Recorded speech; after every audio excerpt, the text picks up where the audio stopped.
And I think the short answer to this question really is, it's not really what you think. That's the punchline for my presentation today. And first I want to introduce my field of study, because when people hear I'm an environmental psychologist, which is the official name for my field, they think I'm an expert on like sustainability or something like that, but that's actually not the case.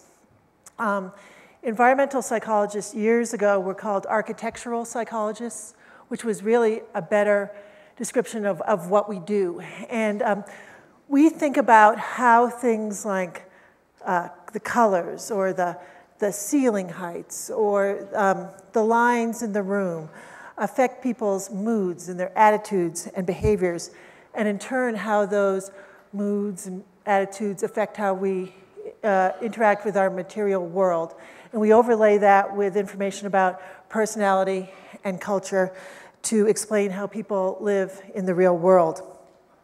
And for the next 30 minutes, we're going to talk about how we experience the physical world. And when we're done, I think you'll think about your experiences in the physical world in an entirely different way. And after this morning, I decided to modify my presentation some by giving you a lot more examples of things that are important to environmental psychologists from spaces in this hotel complex. So, but I didn't want to just do that because then there'd be no coherence to hold together my comments. So first I'm going to present the highlights of the talk that I planned, and then we'll start to talk about some concrete examples of environmental psych in action in the Four Seasons.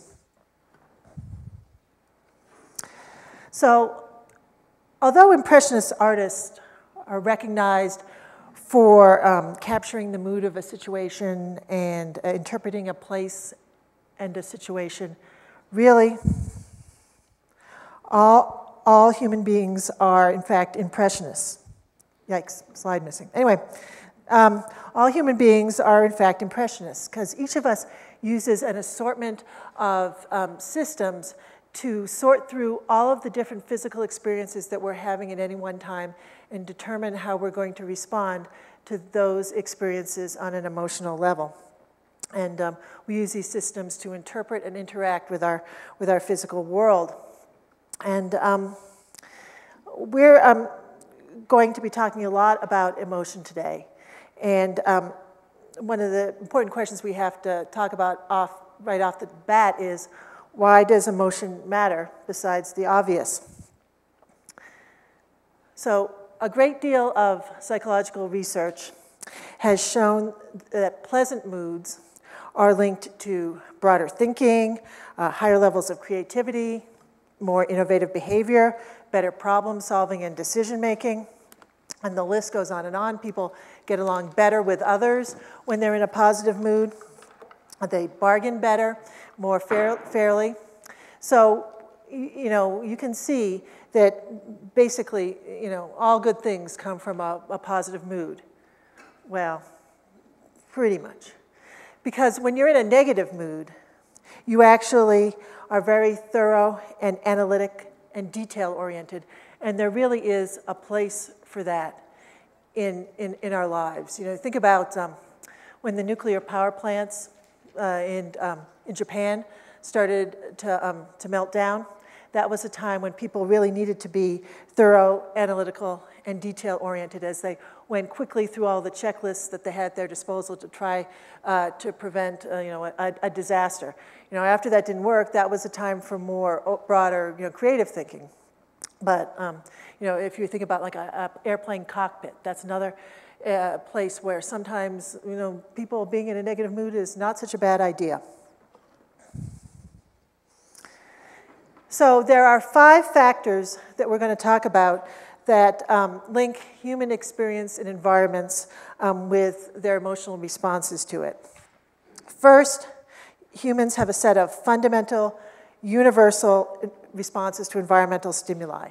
And these include responses to color, saturation and brightness, biophilic design, which I'm going to talk about in a moment, and sound timbre, just as examples. Second, all human beings have idiosyncratic place-based experiences which influence how they respond emotionally to the places that they encounter. And some of these responses are more direct and some are more indirect through analyzing nonverbal communication.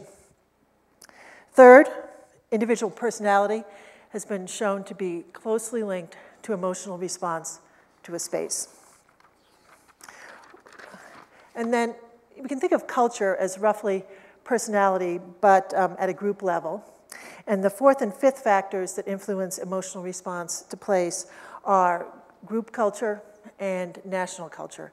And when I talk about national culture, I'm talking about the culture that, of the country where you lived till you were about the age of 2. That's a defining stage in our development. And now we're going to quickly go through each of these in turn so I can talk about the resort a little bit. First, there is a core of fundamental human emotion-related responses to the physical world. For example, we're in a better mood in a space that we understand with minimal effort, but not immediately. We like a little mystery in the world around us.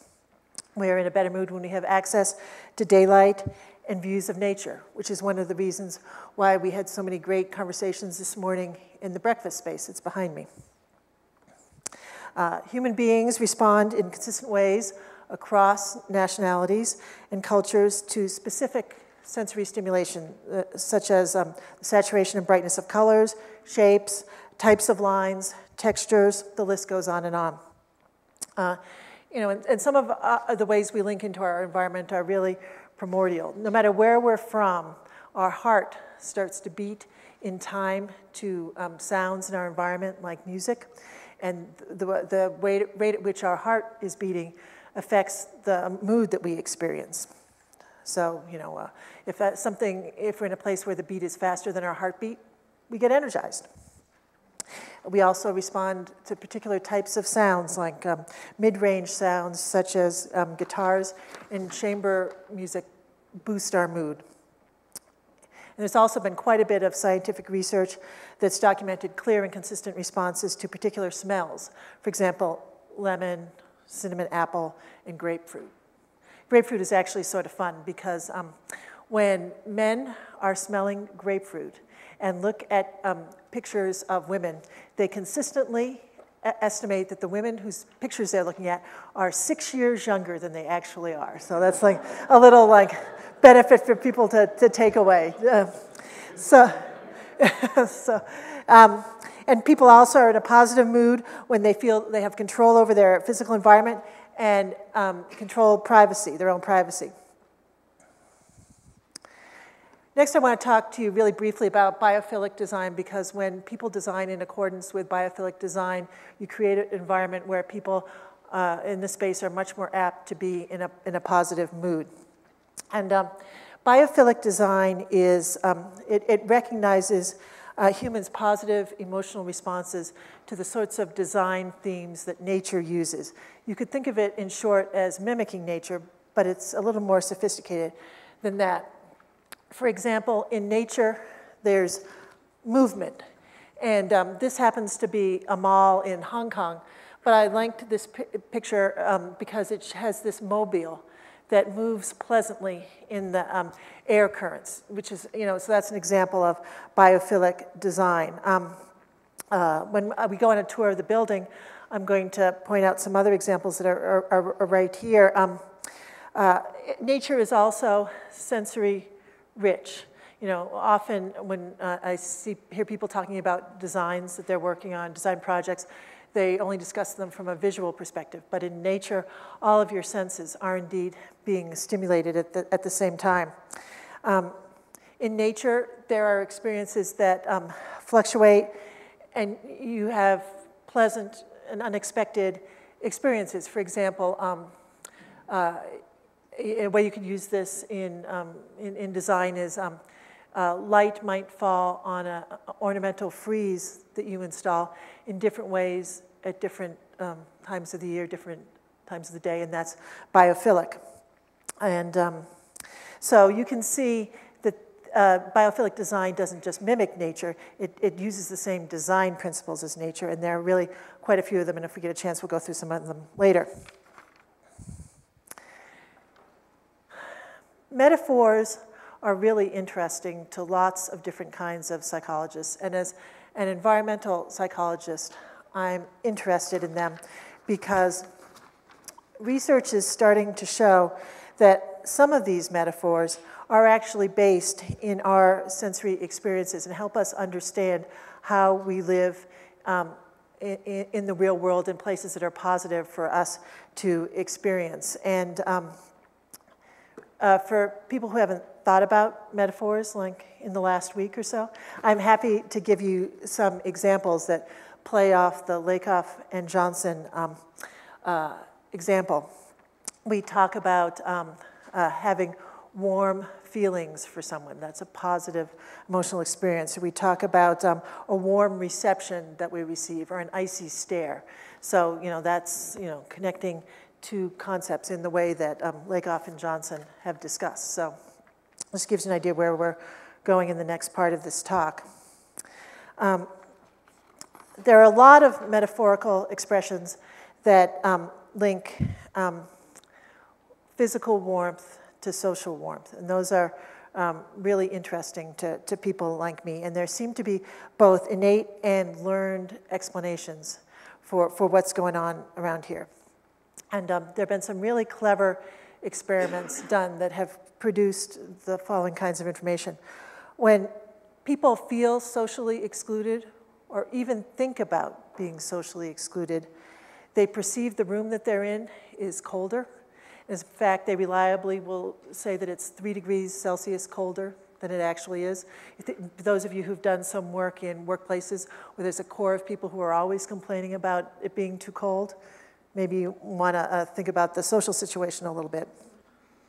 And another experiment that was done, I think is really cool that relates to this, is they showed two groups of people the same information, descriptions of a fictitious character, and then they had one of those groups of people hold cups of hot coffee for a little while, and the people in the other group held cups of iced coffee for a little while, and then they put them down, and then they went on to answer some questions.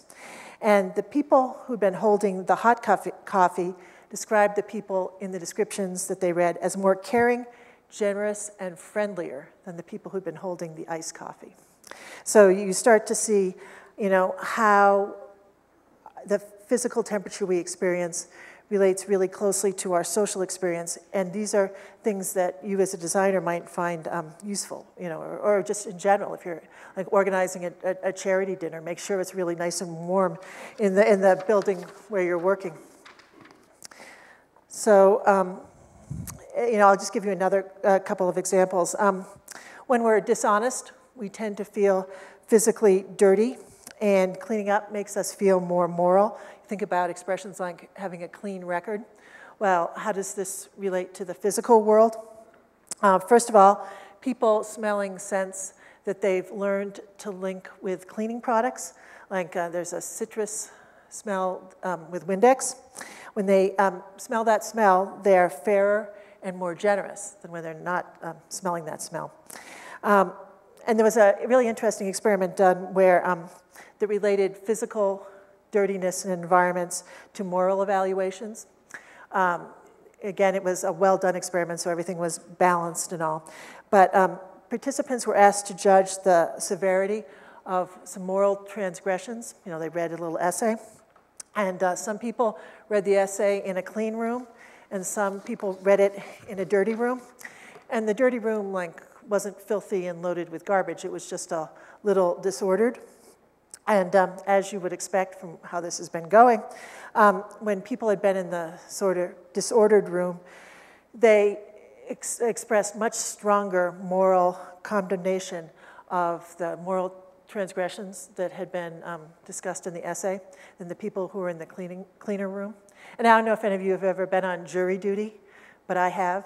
And the jury deliberation room quickly got really sort of filthy, coffee cups built up and stuff like that. So you wonder how the condition of the jury room has influenced, millions of people's lives who've been on trial. Just one more example. In metaphors, up is generally associated with good things like heaven, penthouses. There are expressions like being on top of the world if you're in a sort of Titanic frame of mind. That was a phrase that was used a lot in that movie. But it's interesting, when we're in a higher space, we actually behave in a more high-minded way, if you will. For example, when people sit on chairs that are a little higher off the ground than regular height chairs, they're much more charitable. So think how people could use that. When people have a view out over their environment, they are more cooperative than others. So, and when you summarize all this height-related research, you find that the further we are from the ground, the more apt we are to be charitable, helpful, compassionate, and cooperative. Sort of gets you thinking there. And I want to go through these few remaining factors pretty quickly because I also think this material will start to overlap with what the symbologist will be talking about tomorrow. We all have a set of individual experiences that combine to influence how we respond to our emotional world. And a lot of that influence is through the meanings we attach to objects and sensory experiences that we have. Probably most people in this room have heard about Proust and the Madeleine cookies. And that's the sort of punchline of this section. I want to talk a little bit about personality because multiple aspects of personality have been found to relate to place experience, and personality acts as a filter that affects how we respond emotionally to a space. For example, extroverts are much more likely to be in a positive mood in a space that's sensory rich. I'm an extrovert, so I feel free to talk about them with abandon. I love to be in a space that's got like bright, energizing colors and lots of scents and shiny surfaces and and lots of different textures and patterns. And my introverted friends start to shake in these spaces. But those kinds of very sensory-rich environments make me really happy. So you can see how personality starts to come into play. Something that's really interesting is whether you feel more in control of your own destiny or more that you live at the mercy of fate influences the kinds of spaces in which you feel in more positive moods and how you respond to the world around you. For example, people who feel more in control of their own destiny get a boost out of being around more rectilinear objects and having more rectilinear things in their environment, like these ceiling beams, where people who feel that a lot of their life experiences are controlled by fate, like more curvilinear, sort of organically shaped objects. The last two factors that I want to talk about really quickly are cultural. And culture is the collection of values, symbols, behaviors, and rituals that are shared by a group of people. And everyone belongs to cultures at a variety of different levels. You're a member of a group culture, it might be maybe based on a hobby or an interest or a company you work for. And you also have a national culture, as I was talking about before. And those cultures influences the kinds of spaces that you respond to in a positive emotional way. And there's been a lot of research in organizational behavior that has shown how important it is that the function of a space where a company works lines up with their culture. And when you have that sort of functional harmony, positive moods are more likely to result. And I really wish we had just hours to talk about how national culture influences how people respond to space, because it affects things like what people literally see in the environments that are presented to them. Like members of some cultures just go right into the focal element in a scene that's in front of them, and others study an environment much more holistically, which obviously has repercussions. Different cultures have different preferred mood states.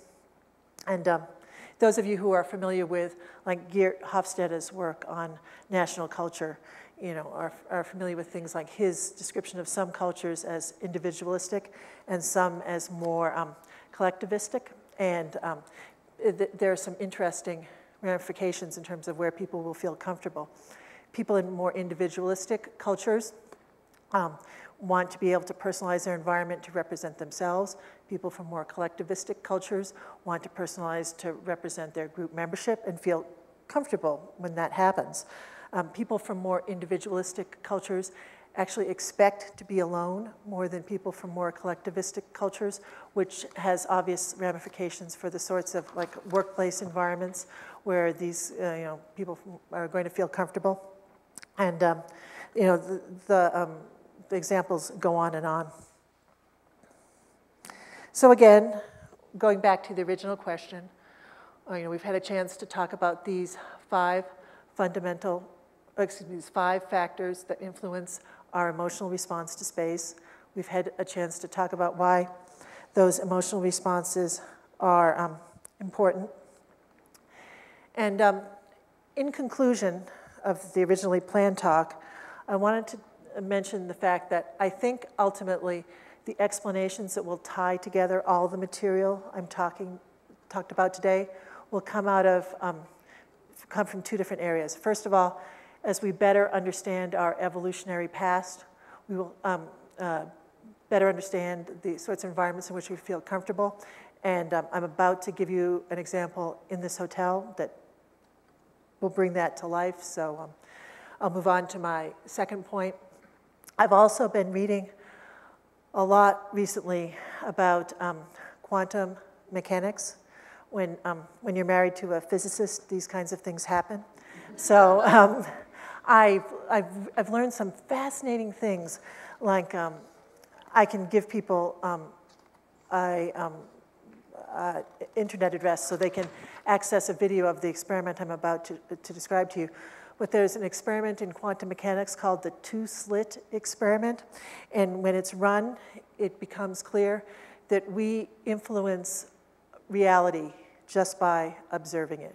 And that's like a fascinating thing to me, that at a quantum level, observations affect reality. And I wonder what we'll eventually learn about how quantum mechanics influences our experience with the world at a higher level. So I've been promising you some examples, and to make environmental psychology more real, and in the 7 minutes I have left, I'll share some. First, I really wanted to talk about the room where we had lunch.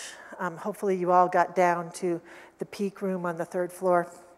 And I was fascinated, or very pleased to see that balcony space.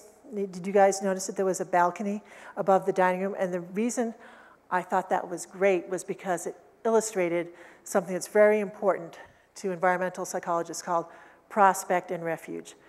And if you think about when humans, deep in our evolutionary past, what I'm about to say will hang together better for you. We feel really comfortable when we're in a space with a slightly lower ceiling that makes a darker space with the view out over a more brightly lit space. And this effect is particularly strong when our backs are protected. If you think about, I often bring up chipmunks when I'm giving talks, because if you think about a place where a chipmunk is comfortable, a human is often comfortable in exactly the same sort of space. Like a chipmunk doesn't like to have his back exposed to people walking by, makes him tense, makes us tense too. So, I was actually sort of surprised at lunch. I didn't see anybody up in that balcony eating, because it's such a wonderful space from an environmental psych perspective, but there probably wasn't silverware or water up there, and that might have been the explanation.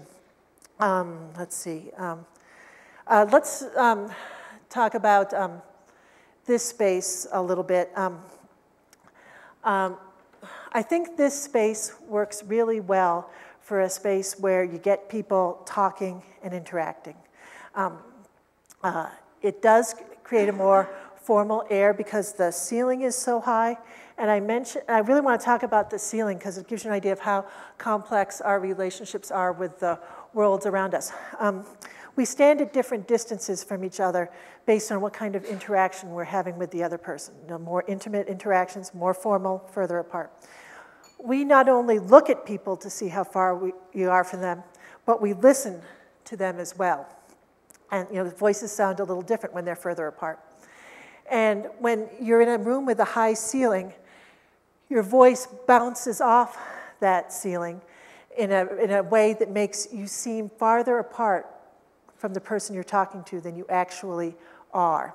So even if you try to have a sort of friendly chat in this room, it would take on a more formal air because of the height of the ceiling. And this ceiling height bounce thing is why people continually feel out of sorts in the family rooms of their McMansions. You guys know what I'm talking about with a McMansion.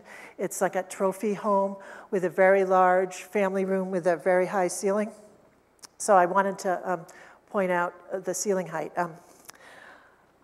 We don't have any access to nature here, and looking at nature is psychologically restorative. But there are other things you can do to make a space psychologically restorative if you can't put in a window. And by psychologically restorative, I'm talking about helping you restock your levels of mental energy after you exhaust them doing something like knowledge work. And one of the ways you can help people restore without a window is a fireplace. Because when we look into flames, we have the same sort of experience that we do when we're looking at nature. We get sort of sucked in, sort of fascinated. We get taken away mentally from whatever we were concentrating on before. And the same thing happens with fish tanks. And you guys probably, every one of your dentists has a fish tank now. Somehow that got out to the dental world. So maybe they'll light the fireplace later. Another reason why this room is good for getting people involved and active is it's very complex visually. And visual complexity is a really hard thing to explain, but it's if I had known in advance that this would be an appropriate thing to talk about, I would have brought some pictures, but that's how I talk about the concept. This room has all sorts of stuff going on overhead. It has this leather stuff with the studs, which I think might be an effort to change the acoustics in the room to compensate for the high ceiling and all the other hard surfaces. But because of the kind of animals we are, we like to continually monitor what's going on around us. And when we have lots of stuff to look at, we feel more energized in the space that we're in. But those of you who are staying here,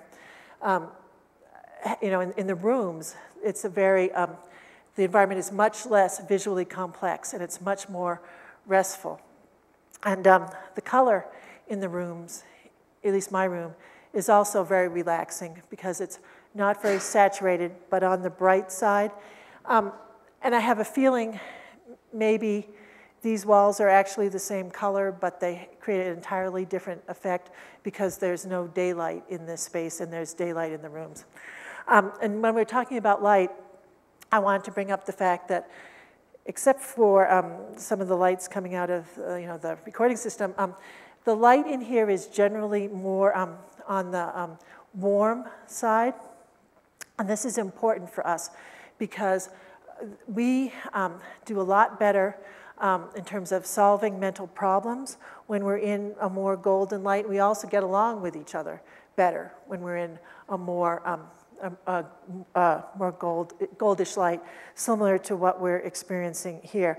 And There are other things that hopefully we'll get a chance to talk about one-on-one, or I've actually, Rory and I were talking in a break this morning, and I'm happy to lead tours of the building later, lead environmental site tours, and we have lots of stuff to go through when we walk around. But I wanted to leave you with the idea that overall, this is a very well-developed space for what I believe the intentions are for the different rooms in this hotel. So thank you for your time, and I'll look forward to leading some of you on tours later.